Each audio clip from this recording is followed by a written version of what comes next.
Life വീടുകൾ പാർട്ടിക്കാർക്കും ഇഷ്ടക്കാർക്കും വീതിച്ചു നൽകുമ്പോൾ അർഹതയുണ്ടായിട്ടും വീടുകൾ ലഭിക്കാതെ താൽക്കാലിക ക്യാമ്പുകളിൽ കഴിയുന്ന നിരവധി പേർ ഇപ്പോഴും ആലപ്പുഴയിലുണ്ട്.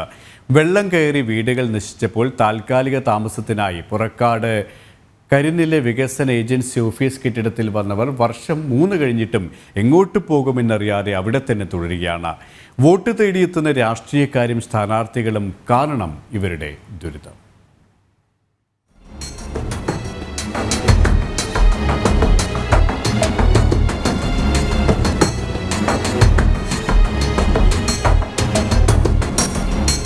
ഇത് ഗീത, പുറക്കാട് സ്വദേശി.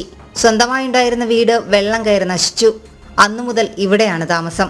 ഭർത്താവും 12 വയസ്സുള്ള മകളുമുണ്ട്. ലൈഫ് ഭവന പദ്ധതിയിൽ വീടിനപേക്ഷിച്ച് കാത്തിരിക്കാൻ തുടങ്ങിയിട്ട് വർഷങ്ങളായി.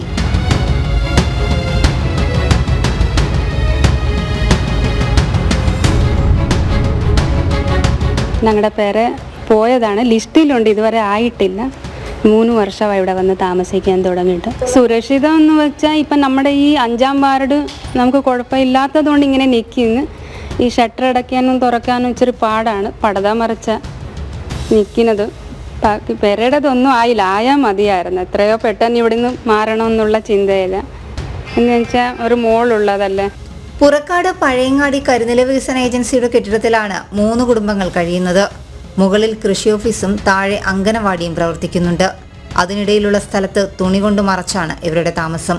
പുറക്കാട് പഞ്ചായത്തിൽപ്പെട്ടവരാണ് ഇവരെല്ലാം. ലൈഫ് പദ്ധതിയിൽ വീട് ലഭിച്ചെങ്കിലും പണി പൂർത്തിയാകാത്തവർക്കും ഇനി എന്ത് ചെയ്യണമെന്നറിയില്ല. 4 വർഷമായി എനിക്ക് എൻ്റെ ലൈഫിൻ്റെ പേര കിട്ടിയതാണ്. പക്ഷേ എനിക്കത് കൂലിച്ചെലവ് കൂടുതലാണ്. എനിക്ക് ആരും ഉടമ്പടി പിടിച്ചില്ലായിരുന്നു. ഞാൻ തന്നെ ചെയ്ത് എനിക്കത് മുഹിയാക്കാൻ പറ്റിയില്ല. എനിക്ക് അങ്ങോട്ട് പോകാനും ഒക്കത്തില്ല. അങ്ങനെ ഞാൻ ഇവിടെ കിടക്കുന്നത്. ഞാൻ തനിച്ചേ ഉള്ളൂ. വോട്ട് തേടിയെത്തുന്ന രാഷ്ട്രീയക്കാരും സ്ഥാനാർത്ഥികളും കാണണം ഇവരുടെ ഈ ദുരിത ജീവിതം.